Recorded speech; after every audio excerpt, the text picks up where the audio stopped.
जय हिंद प्यारे साथियों, बहुत बहुत स्वागत करता हूं आप लोगों को अपने चैनल वैकेंसी पॉइंट पर। दोस्तों, आपको पता है कि सीआरपीएफ का एग्ज़ाम 22 से 28 तारीख के बीच में होने वाला है। एडमिट कार्ड का लेकर अभी तक लिंक तो एक्टिवेट नहीं हुआ है, लेकिन बहुत सारे अभ्यर्थियों का जो ये क्वेश्चन है वो मैं आपको उनको बता दूं कि लिंक जो है वो कभी भी एक्टिवेट हो सकता है। आप लोग एक्टिव रहिए और चैनल को मेरे सब्सक्राइब कर लेना। जैसे ही लिंक एक्टिवेट होगा आपको मैं इन्फॉर्म कर दूंगा।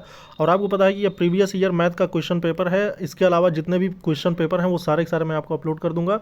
आप लोग अगर सारे पेपर देखना चाहते हैं तो कमेंट करके ज़रूर बता दें। सीआरपीएफ के लिए जो कि बहुत ज़्यादा इंपॉर्टेंट है, सीआरपीएफ एचसीएम और एएसआई वालों के लिए, वो ज़रूर से ज़रूर चैनल को सब्सक्राइब कर लें ताकि उनको सारी और सही जानकारी मिल सके। दोस्तों, ये पहला क्वेश्चन था। दो असह असहभाज्य संख्याओं का महत्तम समापवर्तक बताना है। 4 ऑप्शन दिए हुए हैं। आप क्वेश्चन पेपर देख लें और आपको जो भी क्वेश्चंस देखिए दोस्तों, लेवल आपका ये है और यही क्वेश्चन आपसे पूछे जाएंगे। अगर आप लोगों को जहाँ पे दिक्कत आए तो आप लोग कमेंट करके ज़रूर बता देना किस क्वेश्चन में आ रही है। बाकी आप क्वेश्चन पेपर एक बार देख लें। दूसरा क्वेश्चन आपका आया हुआ था, निम्नलिखित में से कौन से सही हैं। किसी संख्या का गुणांक उस संख्या का सटीक विभाजक होता है। एक प्रत्येक संख्या का गुणक होता है। यदि कोई संख्या दो असहभाज्य संख्याओं से विभक्त योग्य हो तो वह संख्या उनके गुणनफल से भी विभाज्य होती है। और चौथा ऑप्शन था 2.5 और 4 का लघुत्तम समापवर्त 10 होता है। तो इसमें से बताना है कि कौन सा सही है। ठीक, उसके बाद इसमें पांचवा है, संख्या का प्रत्येक गुणांक संख्या से कम होता है। इसमें आपको बताना है कि ई सही है या बी और डी सही है या फिर ए और सी सही है या फिर ए सही है। इसको भी आप लोग टिक करके बता दीजिएगा। बाकी जो आपको नहीं आएगा वो मैं आपको अगली क्लास में बता दूंगा। देखिए, इसमें क्या कह रहा है कि सूची 1 को सूची 2 से मिलान करें। सूची 1 में ये दिया हुआ है और इसका मिलान करना है कि इसको सॉल्व करने पर क्या आंसर आएगा, इसको सॉल्व करने पर, इसको सॉल्व करने पर, इसको सॉल्व करने पर।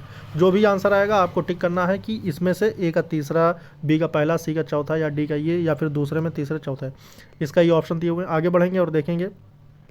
इसमें दिया है, ए और बी दो मित्रों ने संयुक्त रूप से कोई व्यवसाय शुरू किया। बी का निवेश ए के द्वारा किए गए निवेश का 1/4 है, तो इतने के वार्षिक लाभ के बराबर शेयर, मतलब वार्षिक लाभ में बी के लाभ का शेयर ज्ञात करना है। ठीक है, ये आपका पार्टनरशिप वाला क्वेश्चन आ गया है। फिर इसके आगे बढ़ेंगे। पाइप एक्स टंकी को 20 मिनट में भरता है। पाइप एक्स और वाई दोनों एक साथ टंकी को 12 मिनट में समय लगाते हैं। अकेले पाइप वाई टंकी कितने समय फिल करेगा।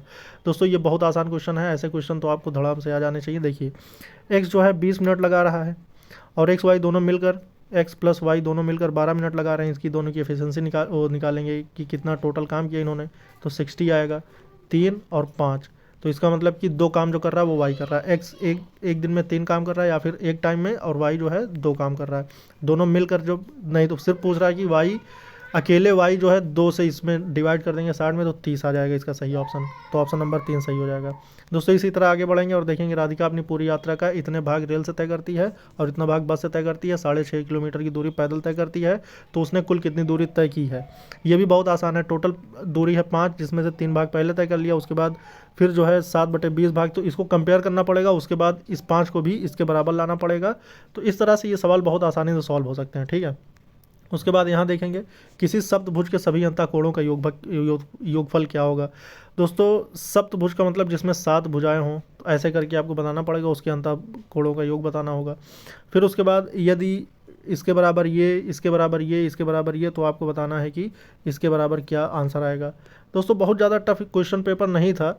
बाकी फिर भी अगर बात करें तो अब इसमें सोचिए कि 2/5 का 5/2 पूछा है, तो इसका आंसर 3 सही हो जाएगा। 2 से 2 खत्म, 5 से 5 खत्म। बाकी ये जो कहानी की गई है इन्होंने इसको गलत कर दिया है। बाकी इस पर ना जाइए, बाकी आप अपने हिसाब से लगाइए। ठीक है, उसके बाद देखेंगे, यदि किसी संख्या का 40% 20% 8 है, किसी संख्या का 40% का 20% 8 है, तो अगर किसी संख्या का, मान लीजिए संख्या x है, इसका 40% बटे 100 और 20% बटे 100 बराबर 8 कर दीजिए। उसके बाद इसको सॉल्व कर लीजिए, तो जो भी वैल्यू आ जाए। ठीक है, यदि 12 कलमों की कीमत 30 रुपया है तो 26 कलमों की कीमत बताइए। अगर 12 कलम का कीमत 30 रुपया है तो एक कलम की कीमत पता करो, तो 30/12। उसके बाद 26 कलम का पूछ रहा है तो 26 से गुणा कर दो। तो 4 से पहले काटिए, 4 तिहाई, और 4 से नहीं, 3 से काटिए, 3 चौक 12 और 3 धाम 30।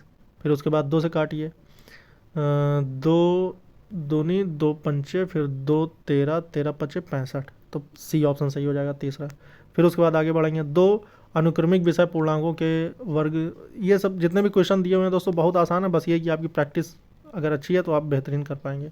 उसके बाद ये बहुविकल्पीय आधारित परीक्षा में सही उत्तर के लिए 1 अंक मिलता है और प्रत्येक गलत उत्तर के लिए इतने मिलते हैं, इसको भी आप देख सकते हैं। उसके बाद ये आपको दिया हुआ है, इसमें आपको ये तो और आसान क्वेश्चन है, इसके आपको क्यूब रूट निकालना है। तो 4 चौक 16 चौक 64, इसका 4 आ जाएगा, 9 9 81 9 या 9 729। उसके बाद 4 चौक 16 नहीं, 8 28 64 नहीं, 2 16 जो है ये इसका क्या होगा 11, ये तो इसका है 4 5 6 6 छंग 36 छक्का 2 2 16, हाँ तो 6 आ जाएगा यहाँ पर प्लस 6। उसके बाद इसको ऐड कर लेंगे तो 9 4 13 13 6 19 19 और 11 30 30 आ जाए 30 आ जाएगा इसका आंसर, डी ऑप्शन। फिर उसके बाद इसके आगे बढ़ेंगे। 10 कुर्सियों की लागत मूल्य 8 कुर्सियों के विक्रय मूल्य के बराबर है। तो 10 कुर्सियों का सीपी जो है बराबर है किसके, 8 कुर्सियों के विक्रय मूल्य के बराबर। तो दुकानदार को कितना प्रतिशत लाभ या क्या होगा, तो सीपी बटे एसपी बराबर 8/10, 4/5, 1/4 की मतलब लाभ हो रहा है तो मतलब 25%, सी ऑप्शन डी ऑप्शन सही होगा। फिर उसके बाद बट्टा का परिकलन सदैव किया जाता है। बट्टा का जो परिकलन किया जाता है ये सदैव किया जाता है, जो छूट दी जाती है वो हमेशा अंकित मूल्य पर दी जाती है, ठीक है। उसके बाद आगे बढ़ेंगे। 10% प्रतिवर्ष की ब्याज की दर से 28 रुपये का चक्रवृद्धि ब्याज निकालना है। 10% के लिए 18 माह, मतलब इसका 3 महीने का या फिर 1.5 साल का, जैसा भी आप निकालना चाहें, ठीक है। चलिए आगे बढ़ेंगे। अगर प्रतिवर्ष दिया है तो 3 छमाही का अगर निकालना चाहें आप तो आप 5% कर दीजिए इसको। उसके बाद सिंपल हो गया। अब 3 बार निकालिए, 5 से कितना होगा, 5% का मतलब होता है 5/100, 1/20, 20 से 21, कितने साल का निकालना है, 3 बार का, 20 से 21, 20 से 21, 20 से 21। उसके बाद इसको सॉल्व कर लीजिए कि इसका जो प्रतिवर्ष ब्याज की दर से कितने 10% की, हाँ इतने पर 18 माह का। तो इस तरह से आप इसको निकाल सकते हैं। फिर उसके बाद वही क्वेश्चन है ये दिए गए, इसको भी आप देख सकते हैं, इसमें आपको आकृतियों पर बताना था। तो ये बहुत ही आसान से क्वेश्चन थे दोस्तों। अगर आप, ये क्या हो गया,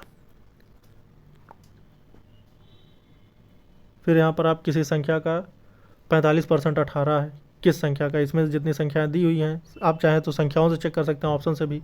40 को अगर आप 45% करते हैं तो क्या 18 आता है, 1 0 से 1 0 ख़त्म, 4 दूनी 4 पंचे, सॉरी 2 दूनी 2 पंचे 5 9 9 दूनी 18, इसका मतलब कि ये सही हो जाएगा, 18 आंसर आ गया है, ठीक है, 40 सही होगा।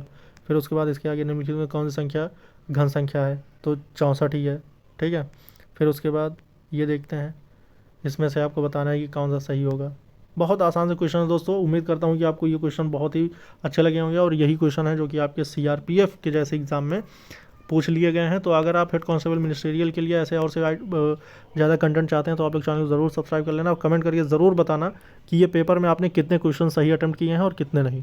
तो इस तरह के बहुत सारे क्वेश्चन मैं आपको कराने वाला हूँ जो कि आपके एग्जाम के पॉइंट ऑफ व्यू से बहुत ज़्यादा इंपॉर्टेंट होगी। डेली आपको मिलेगी क्लासेस। और एक चीज़ आपको इंपॉर्टेंट और बता दें, सुबह 7 बजे आपकी जीके जीएस वाली क्लास अपलोड हो रही है और सुबह 8 बजे आपकी हिंदी अपलोड होती है। तो इन सभी क्लासेस के लिए आप लोग चैनल को ज़रूर सब्सक्राइब करें ताकि आपका सिलेक्शन इस बार 100% पक्का हो जाए। इस वीडियो में इतना ही दोस्तों। जय हिंद, जय भारत।